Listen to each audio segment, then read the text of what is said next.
نحمده ونصلي على رسوله الكريم أما بعد فقد قال الله تعالى في القرآن الكريم وفي القرآن المجيد أعوذ بالله من الشيطان الرجيم بسم الله الرحمن الرحيم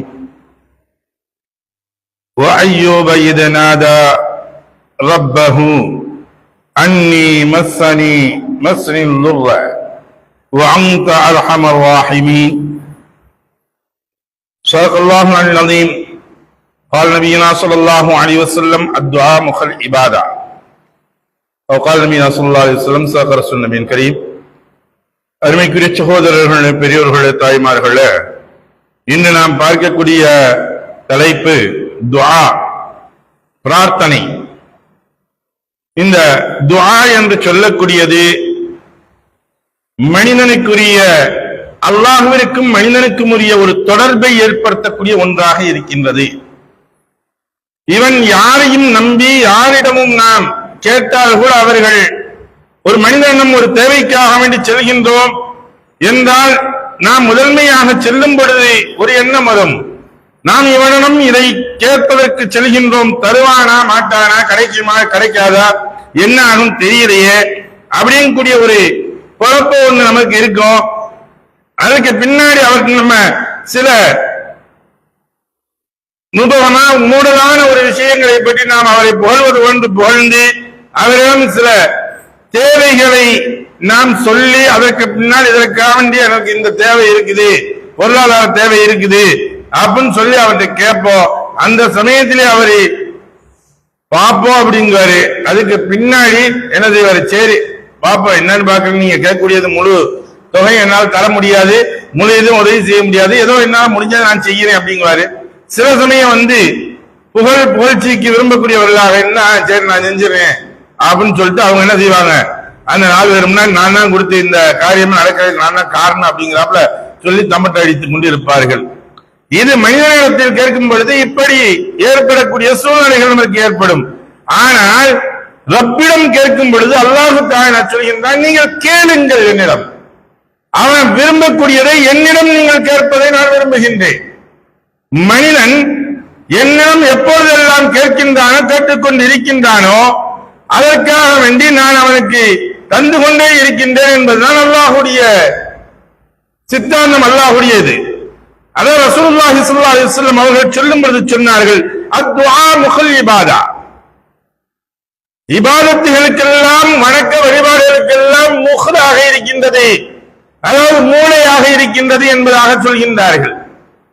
இந்த இடத்தில் ஹதீஸ் விரிவுரையாளர்கள் விளக்கம் கொடுக்கும் பொழுது சொல்கின்றார்கள், முகுல் என்று சொல்லக்கூடியது, மூளை என்று சொல்லக்கூடியது தலையில் இருக்கக்கூடிய மூளை இல்ல, இது மூளை என்று சொல்லக்கூடியது இந்த எலும்புகளுக்குள் இருக்கக்கூடிய ஒன்று இருக்கும் அல்லவா, இதற்கு பேர் மூளை என்றுதான் சொல்வார்கள்.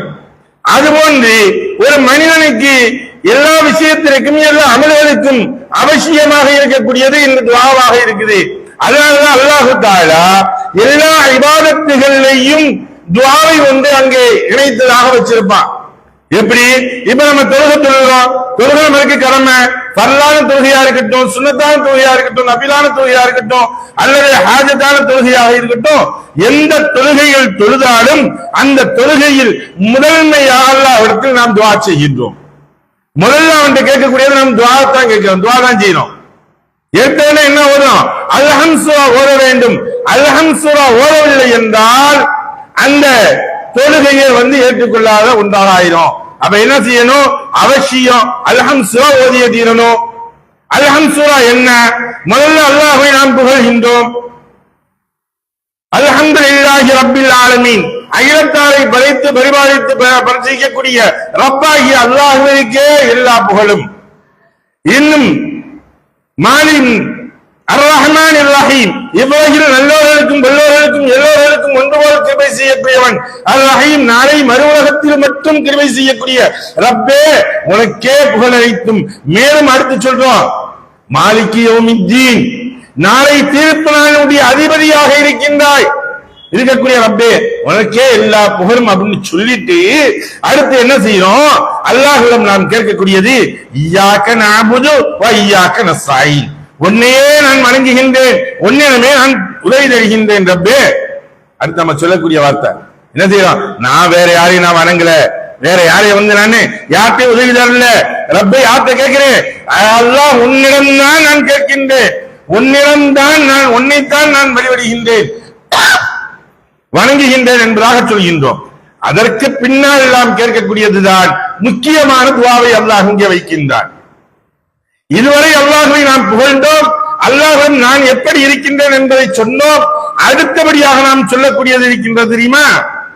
இஹ்தினா ஸிராத்தல் முஸ்தகீம், இஹ்தினா எங்களுக்கு நேர்வழியை காட்டுவாயாக, எங்களுக்கு நேர்வழியை காட்டுவாயாக என்பதாக நாம் சொல்கின்றோம். அந்த நேர்வழி எப்படி? ஸிராத்தல்லதீன அன்அம்த அலைஹிம், உன்னுடைய பொருத்தத்தை யார் அடைந்து கொண்டார்களோ, உன்னுடைய நியமத்தை அடைந்து கொண்டார்களோ அவர்கள் சென்றார்களே அந்த பாதையில் என்னை நடத்தாட்டு, அந்த அளவுக்கு அந்த ஒன்று எனக்கு ஹிதாயத்தை கொடு. எப்படி? நபிமார்கள், சஹாபாக்கள், ஷுஹதாக்கள், முத்தகீன்கள் அவர்கள் எல்லாம் எந்த பாதையை அடைந்து உன்னை உன்னுடைய ரிதாவை பெற்றார்களோ, அல்லாஹ் சொல்றாங்க ரலியல்லாஹு அன்ஹு வர்லான், நான் அவர்களை பொருந்திக் கொண்டேன், அவர்கள் என்னை பொருந்திக் கொண்டார்கள், அல்லாஹ் அவர்கள் பொருந்திக் கொண்டார்கள், இது போன்று அடைந்தார்களே இவர்களை போன்று இந்த பாதையை ஆக்கி. அடுத்து எப்படி ஆக்கிறாத? கைரில் மக்லூபி அலைஹிம் வலல்லாதீன், உன்னுடைய கோபத்திற்கும் உன்னுடைய சாபத்திற்கும் உண்டானவர்கள் இருக்கின்றார்களே அவர்களை போன்றவர்களுடைய பாதை அல்ல ரப்பே. நம்ம அடுத்து கேட்கக்கூடியது துஆ, முக்கியமான துஆ. அதனாலதான் இதை ஓடி முடிச்சவங்க நம்ம என்ன சொல்றோம்? ஆமீன், ஏற்றுக்கொள்வாயாக. எங்க கேட்கிறோம்? துஆ கூட்டாக நம்ம சேர்ந்து என்ன செய்யறோம்? மலக்குகளே இந்த ஆமீன் சொல்கின்றார்கள். தொழுகையில் இருக்கக்கூடிய மலக்குகளே அவர்களுடைய ஆமீனோட நம்மளுடைய ஆமீன் சேரணும், கலக்கணும் அப்படின்னு நம்ம சொல்லித்தான் இங்க ஆமீன் சொல்றோம் தொழுகையில. அப்ப இங்க கூட்டாக சேர்ந்து ஆமீன் சொல்லப்பட்டு அதை அல்லாஹ் கபூல் செய்ய வேண்டும் என்பதற்காக வேண்டிதான். அடுத்து ஒவ்வொரு பக்தர்களுக்கும் இந்த இபாதத்துகளும் சரி.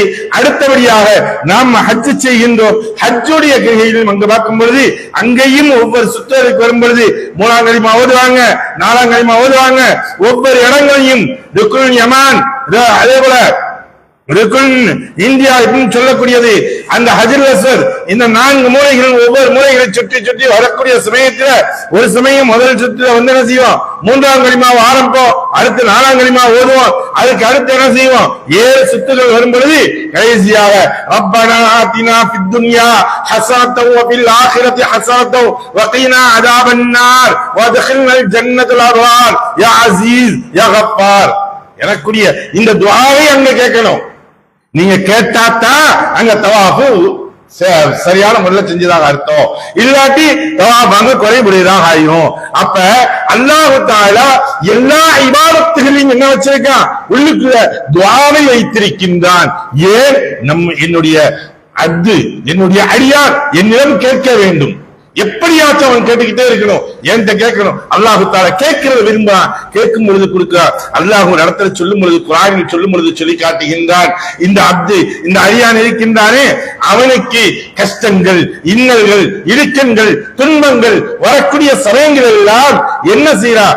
என்கிட்ட அழுது கேட்கிறான், புலம்பி கேட்கிறான், புரண்டு உருண்டு பறந்து அவன் எல்லா விஷயத்திலையும் எல்லா சூழ்நிலையும் கேட்கிறான். அல்லாஹ் எனக்கு போக்கிறியா, அல்லாஹ் எனக்கு போக்கிறியா, அல்லாஹ் எனக்கு போக்கிறேன்னு கேட்கிறான். ஆனா அது போனதுக்கு பின்னாடி அது அல்லாஹ் நல்லா ஆக்கிட்டானா இந்த அடியான் என்ன செய்யறான்? அல்லாஹ் மறந்துடுறான். என்ன செஞ்சான்? இவன் மறந்துடுறான். அதுக்கு பின்னாடி இவனுடைய சோதனை என்ன? இது ஆனா எனக்கா ஊசிய போட்டு நான் சரியாயிருச்சுங்க அப்படின்னு இவன் நினைச்சிட்டு போய்கிட்டே இருக்கான். ஆனா சரியாக்குனது அல்லாஹ், நீ கேட்ட துஆவை அல்லாஹ் கபூலாக்குனா அப்படிங்கறது நீ நினைக்கிறது இல்ல. என்ன செய்யணும்? ஒரு காரியங்கள் நமக்கு நடக்க வேண்டும் என்றால் அப்பொழுது அல்லாஹ்விடம் துஆ செய்து கேட்க வேண்டும். நடந்து முடிந்ததற்கு பின்னால் அல்லாஹ்விற்கு நன்றி செலுத்தி நாம் துஆ செய்ய வேண்டும். யா அல்லாஹ், எனக்கு இந்த காரியத்தை நான் உன்னிடம் கேட்டேன், வேற யாரிடம் நான் கேட்கவில்லை ரப்பே. எனக்கு இந்த காரியத்தை நேரானதாக செவ்வையானதாக ஆக்கி தந்தாய், சரிபடுத்தி தந்தாய், என்னுடைய தேவைகளை பூர்த்தி செய்து தந்தாய் ரப்பே. உனக்கு எல்லா புகழ்ச்சி அனைத்தும் ரப்பே உனக்கே உரியது. எனக்கு எதெல்லாம் நன்மைகள் இருக்கிறதோ, அந்த கையான காரியங்கள், நலமான காரியங்கள் இருக்கிறதோ, அதை மட்டும் எனக்கு ஏற்படுத்திக் கொடு ரப்பே. எது கெட்டது இருக்கின்றதோ, எது எனக்கு முசீபத்தாக இருக்கின்றதோ, இடங்களாக இருக்கின்றதோ, இளைஞராக இருக்கின்றதோ, அதை விட்டு என்னை காப்பாற்று ரப்பே, என்னுடைய சமூகத்தை காப்பாற்று ரப்பே என்பதாக நாம் துஆ செய்ய வேண்டும். அருமைக்குரிய சகோதரர்களே, ஒவ்வொரு சமயங்களும் நாம் வீட்டுக்குள் நுழையும் பொழுது அந்த துஆக்கள் எல்லாம் ரசூலுல்லாஹ் சொல்லி கொடுத்தாங்களே, அந்த துஆவுல எல்லா துஆவையும் நமக்காக வேண்டி அங்க கேட்டிருக்காங்க. ரப்பனா, வீட்டுக்குள் நுழையும் பொழுது என்ன துஆ ஓதும், அந்த துஆவை பாருங்க. மஸ்ஜிதுக்குள் நுழையும், அல்லாஹும்ம அஃப்தஹ் லி அப்வாப ரஹ்மத்திக, அல்லாஹும்ம பாரிக் லனா பிதாமினா வ ஷராபினா என்பதாக நாம் துஆ செய்கிறோம். சாப்பிட்டு முடிச்சிட்டேன், அல்ஹம்துலில்லாஹி அத்தீமன தாமன வ சிக்கிம் சக்கான வ ஜஅல்னா மினல் முஸ்லிமீன் என்பதாக. இப்படி ஒவ்வொரு துஆக்கள் பார்த்தால் அந்த இடத்தில் அல்லாஹ்வை புகழ்கின்றோம், நமக்கு அதில் பரக்கத்தை கேட்கின்றோம் என்பதுதான் நமக்கு சொல்லிக் கொடுக்கப்பட்ட ஒன்று. துஆக்களில் மூழ்கக்கூடியவர்களாக, துஆக்கள் எந்த நேரங்களெல்லாம் கபூலாகும் என்று சொல்லப்பட்டு இருக்கின்றதோ அந்த நேரங்களெல்லாம் நாம் துஆக்களை கேட்டு அதனுடைய பலன்களை முழுமையாக அடையக்கூடிய நன்மக்களாக உள்ளவங்களாக நாம் ஆக்கி அருள்வானாக.